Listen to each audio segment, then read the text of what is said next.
Good afternoon, YouTube. It's Tuesday, August 16th, and it's time for another shop video.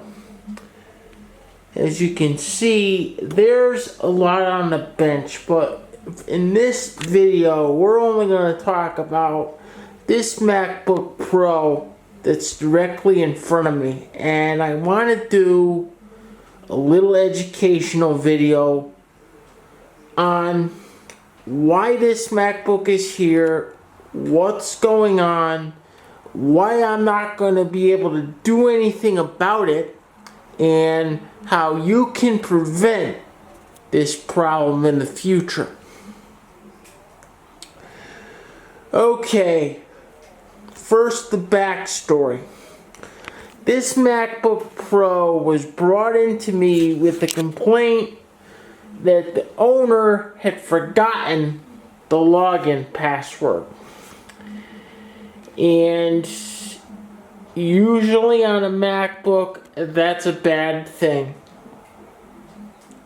because you can't, of course, you can't get any of the data on the machine without the login password. Now, there's a lot of data on this machine that needs to be extracted, but it's trapped on this machine, and I'm not going to be able to do anything about it, and nor is my data recovery house. Now, you guys have heard me talk about drive savers before. I did a video on drive savers.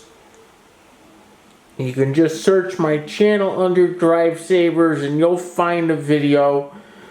They are an excellent data recovery house, but I didn't even call them. And in this case, because I already know what the answer is going to be, they're not going to be able to do anything. The big problem is that FileVault is turned on. And for those that don't know, FileVault is the full hard disk encryption that comes in OS X. Also, the recovery key has been lost, and this particular Mac has been removed from the owner's iCloud accounts. Now, this is bad because basically what happens is, unless the owner happens to remember the password for this machine, there is no way anyone is ever going to get back into this machine, short of it being completely wiped and redone from scratch. Ouch. Now, let's talk about what went wrong. First problem, FileVault being on and you not knowing it as the owner. By default, past a certain Mac OS X, and I forget exactly what OS X this first got enabled, but past a certain point, FileVault gets turned on by default. Now, why this is bad without the owner knowing about it is the owner can't go and get the recovery key then.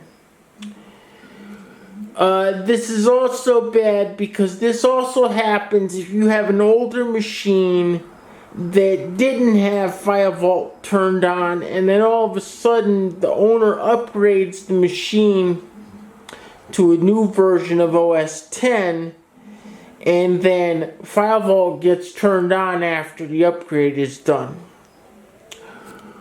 If you're running FileVault and don't know it, or you want to find out if you're running it, just drop me a message or leave a comment on one of the many platforms that I'm on, and I can get into your machine remotely and we can see what's going on and we can talk about it.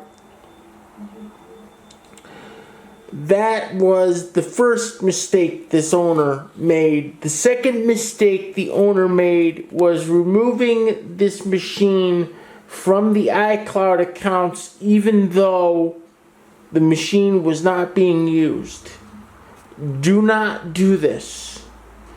Do not do this until the machine has left your possession, either by sale or by destruction. Once you remove an Apple device from an iCloud account, you lose the capability to recover any passwords for logins that are on the device. If this computer had still been in the iCloud account, we would have been able to recover and reset the login password on this computer. But I can't do that because this computer has been removed from the owner's iCloud accounts. The computer being removed from the iCloud accounts, plus FileVault being turned on, plus password being forgotten, equals, for right now, a paperweight. And if you have any questions about this subject, please, like I said, drop a comment or leave a message on Facebook or LinkedIn where I post these videos, and we'll go from there. The same rules apply to Windows. A lot of Windows 11 machines by default will turn on BitLocker, which is the Windows equivalent of FileVault.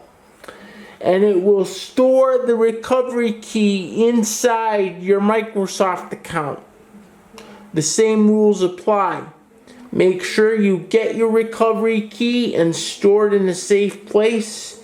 And make sure that you go into your Microsoft account and make sure the recovery key is actually in there.